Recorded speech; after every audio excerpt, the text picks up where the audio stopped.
பேசும் பனிமலரே அத்தியாயம் 18. ஹாஸ்பிட்டலில் சேர்ந்து 2 நாட்களிலேயே சாரா மிகவும் தேறிவிட்டாள். அன்று காலையில் கௌதம் அவளை காண வந்தபோது கூட மிகவும் தன்மையாகவே பேசினாள். சாரி பாஸ், அப்படி நான் உங்ககிட்ட நடந்துட்டுருக்கவே கூடாது. ஏன் அப்படி நடந்துட்டேனே எனக்கு தெரியல. ஐ எம் ஸோ சாரி என்றாள்.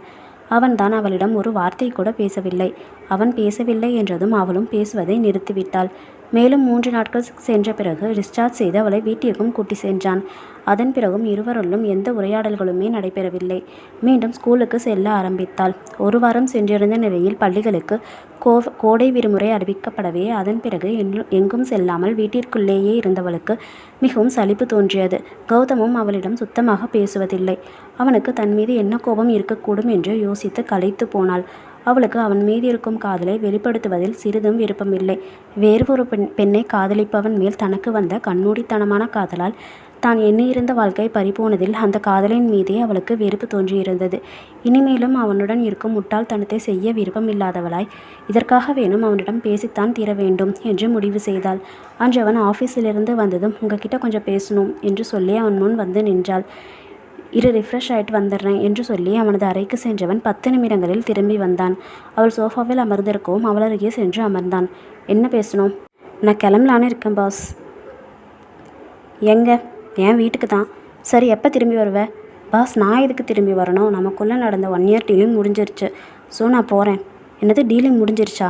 இல்லையே பாஸ், விளையாடாதீங்க. நான் எதுக்குமா கூட விளையாட போகிறேன். ஐ திங்க் லேக்கா வந்தால் தான் நம்ம டீலிங் முடியுது என்றவனை கொலைவெறியோடு பார்த்தாள். சரி, லேக்கா எப்போ வருவாங்க? எனக்கு தெரியாதே பாஸ். என்ன சீட் பண்ண பார்க்காதீங்க. நீங்கள் ஒத்துக்காட்டியும் நான் கிளம்ப தான் போகிறேன். சாரா, உன்னை அவ்வளோ ஈஸியாக நான் விட்டுருவேன்னு நினச்சியா என்றவனது குரலில் தெரிந்த உறுதி அவளை அசைத்து பார்த்தது. பாஸ் வேணாம், அப்புறம் நான் உங்கள் பாட்டிக்கிட்ட போய் எல்லா உண்மையும் சொல்ல வேண்டி வரும் என்று அவளது கடைசி ஆயுதத்தை பயன்படுத்தினாள்.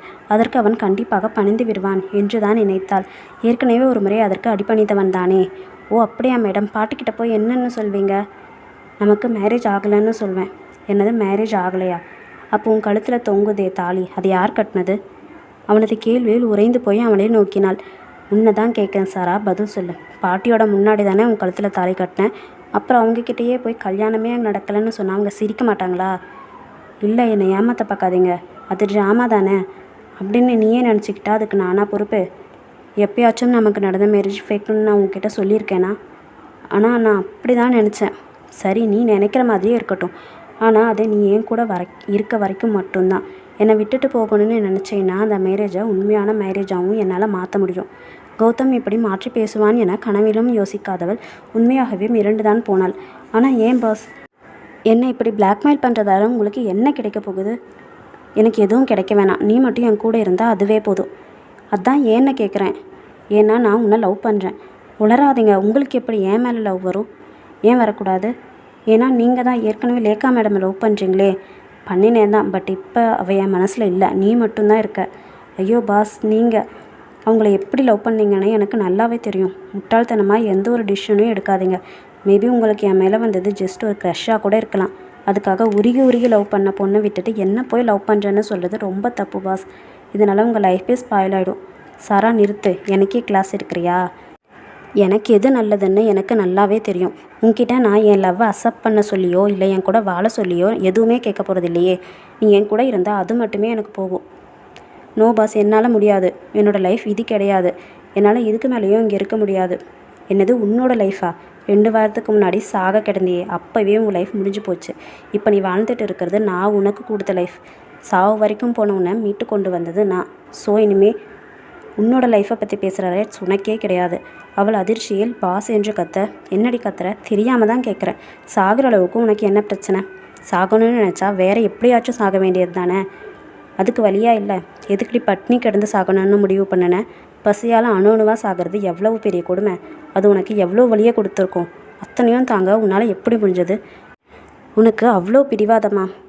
பாஸ், எனக்கு இப்போ தான் புரியுது. நான் திரும்பவும் அப்படி ஏதாவது தப்பான முடிவெடுத்துருவேன்னு தானே நீங்கள் என்னை லவ் பண்ணுறேன் அது இதுன்னு பொய் சொல்லி என்னை டிஸ்ட்ராக்ட் பண்ண பார்க்குறீங்க. நீங்கள் கவலைப்படாதீங்க பாஸ். நான் இப்போ மென்டலாக ரொம்ப ஸ்ட்ராங்காக இருக்கேன். ஸோ எந்த தப்பான முடிவும் எடுக்க மாட்டேன். அது மட்டும் இல்லாமல் நான் அப்பவுமே கூட என்னோடய இன்டென்ஷன் சூசைட் பண்ணுறது கிடையாது. நான் பண்ண தப்புக்கான தண்டனையாக தான் அதை நினச்சேன். ஸோ நீங்கள் எனக்காக எந்த தியாகமும் பண்ண தேவையில்லை. ஒரு பெருமூச்சை வெளியேற்றபடி அவள் அருகே நெருங்கி அமர்ந்தவன் அதிர்ச்சியில் சில்லிட்டு போயிருந்த அவள் கைகளை எடுத்து அவன் கைகளில் வைத்தான். சரா, நீ நினைக்கிற மாதிரி நான் அவ்வளோ நல்லவன் கிடையாது. நான் உன்னை லவ் பண்ண காரணம் அது இல்லை. வேற என்ன ரீசன்? அது எனக்கே தெரியலையே.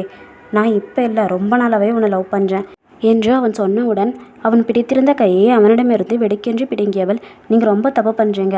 நான் உங்கள் கூட இருந்தால் உங்கள் லைஃப் கண்டிப்பாக சந்தோஷமாக இருக்காது. பரவாயில்ல, எனக்கு நீ மட்டும் போதும்.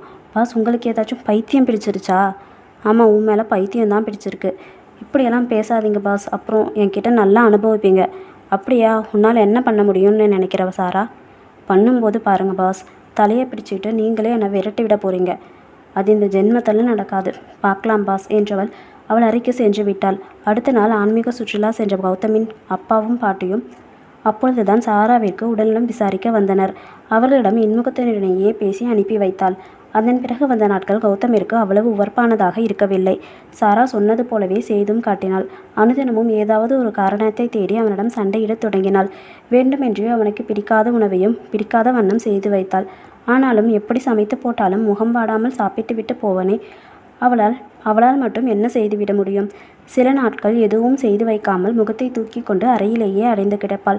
அந்த நாட்களில் அவனே சாப்பாடு வாங்கி வந்து அவளுக்கு ஊட்டியும் கூட விடுவான். அதில் அவள் மனம் பாகாய்த்தான் உருகி போகும். எவ்வளவு படுத்தினாலும் சிறு முகசுளிப்பு கூட இல்லாமல் தன் மீது அன்பு புரிபவனை அவளால் வெறுக்க முடியவில்லை. ஆனால் அவன் காதல் மீது அவளுக்கு நம்பிக்கை இல்லை.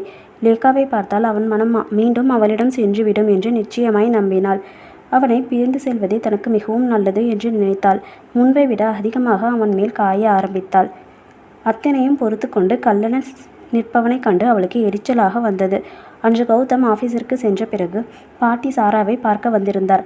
பொதுவாக சில விஷயங்களை அவளிடம் பேசிக்கொண்டிருந்தவர் திடுமென எப்போ குழந்தை பெற்றுப்ப என்று கேட்கவும் மிகவும் தடுமாறி போனாள். கல்யாணமாகி வருஷத்துக்கும் மேலாச்சு. இப்படியே இருந்தால் என்ன அர்த்தம்? ஏதாச்சும் தள்ளி போட்டிருக்கீங்களா? இல்லை பாட்டி, அப்படி எதுவும் இல்லை. சரிவா, நாம் போய் டாக்டர்கிட்ட டெஸ்ட் பண்ணிட்டு வந்துடலாம் என்று அவர் கூப்பிட மிரண்டு போனாள். போகலாம், ஆனால் அவர்கிட்ட ஒரு வார்த்தை சொல்லிட்டு போகலாமே. வேணாம், அவன்கிட்ட சொன்னால் வேணான்னு கூட சொல்லிடுவான். நாம் மட்டும் போகலாம் என்று அழைத்து சென்றார். என்கிட்டயா சவால் விடுற? இன்னைக்கு நீ செத்தடா மகனே என்று உள்ளுக்குள் கௌதமை நினைத்து சிரித்து கொண்டாள் சாரா. ஹாஸ்பிட்டலுக்கு சென்று அனைத்து டெஸ்ட்டுகளும் செய்து முடிக்கப்பட டாக்டரை பார்ப்பதற்கு இருவரும் உள்ளே சென்றனர். சாராவை ஒரு மாதிரியாக பார்த்த டாக்டர் பாட்டியிடம் திரும்பி, சொல்லுங்கம்மா, என்ன பிரச்சனை என்று கேட்டார். என் பேரனுக்கும் இந்த பொண்ணுக்கும் கல்யாணமாகி வருஷத்துக்கு மேலாச்சுங்க. ஆனால் குழந்தை இல்லை. அதான் டெஸ்ட் பண்ணி பார்க்கலான்னு வந்தோம். கல்யாணமானதெல்லாம் சரிதான், ஆனால் குழந்தை பிறக்கிறதுக்கு நடக்க வேண்டியதெல்லாம் நடக்கணும்ல. என்னம்மா சொல்கிறீங்க என்று பாட்டி கேட்க, இந்த பொண்ணு இன்னும் வெர்ஜினாவே தான் இருக்கா. அப்புறம் எப்படி குழந்தை பிறக்கும் என்று குண்டை தூக்கி பாட்டியின் மீது போட்டார். அதில் அதிர்ந்து போனவர் சாராவை நோக்கி, உங்களுக்குள்ள ஒன்றுமே நடந்ததில்லையா என்று கேட்க, என்ன பாட்டி நடக்கணும் என்று அப்பாவியை அவரை திருப்பி கேட்டாள். அவ்வளவுதான். கோபம் தலைக்கேற, எல்லாம் என் தலையெழுத்து, அவனுக்கு இன்னைக்கு இருக்கு என்று கௌதமை பார்க்க ஆஃபீஸருக்கு கிளம்பி விட்டார். சாராவிற்குத்தான் சிரிப்பை அடக்க முடியவில்லை. ஒருவாறு ஆட்டோ பிடித்து வீடு வந்து சேர்ந்தாள். ஆஃபீஸிற்கு வந்த பாட்டியை கண்டவன், ஏன் பாட்டி, என்னாச்சு என்று விசாரித்தான். குடியே மூழ்கி போச்சு. என்ன பாட்டி சொல்கிறீங்க? நீ வீட்டில் ஒருத்தையை கூட்டிகிட்டு வந்து வச்சிருக்கே, அவன் நிஜமாவே உன் பொண்டாட்டி தானா? அவனுக்கு ஏதோ தவறு என்று புரிப்பட, ஆமாம், ஏன் பாட்டி என்று கேட்டான். அதை எப்படி கேட்பது என்று புரியாமல் ஒரு நிமிடம் தடுமாடியவர், உங்களுக்குள்ள ஒன்றுமே நடக்கலையாமே, ஏன் என்று கேட்டார். என்ன பாட்டி கேட்குறீங்க? இன்றைக்கி உன் பொண்டாட்டியை கூட்டிகிட்டு ஹாஸ்பிட்டலுக்கு போயிருந்தேன். அவளை டெஸ்ட் பண்ண டாக்டர் அவள் இன்னும் கண்ணியே கழியலன்னு சொல்கிறாரு. அதுக்கு என்னடா அர்த்தம்? அவர் கேட்ட கேள்வியில் விக்கித்து போனவன் அவருக்கு என்ன பதில் சொல்வது என்று புரியாமல் நின்றான். இதில் சாரா ஏதோ சதி செய்திருக்கிறாள் என்பதை அவனால் புரிந்து கொள்ள முடிந்தது. இது அவளது அடுத்த தாக்குதல். இதையும் எதிர்கொண்டுதான் ஆக வேண்டும். சாரா கிட்ட கேட்டதுக்கு, குழந்தை பிறக்க என்ன பண்ணணும்னு என்னையே திருப்பி கேட்குறா. என்னடா இதெல்லாம், நீயும் இதே கேள்வியை தான் கேட்பியோ என்று அவர் கேட்க அவனுக்கு அவமானமாகி போனது. நீங்கள் நினைக்கிற மாதிரி இல்லை பாட்டி, நாங்கள் 2 பேரும் இன்னும் கொஞ்ச நாள் லவ் பண்ணலான்னு பார்த்தோம். இல்லைடா, நீ சொல்கிறத நம்புற மாதிரியே இல்லை. கூடிய சீக்கிரமே இதுக்கு ஒரு முடிவு கட்டுறேன் என்று சொல்லி சென்ற பாட்டியை பார்த்தவனுக்கு சாராவின் மேல் அத்தனை கோபம் வந்தது.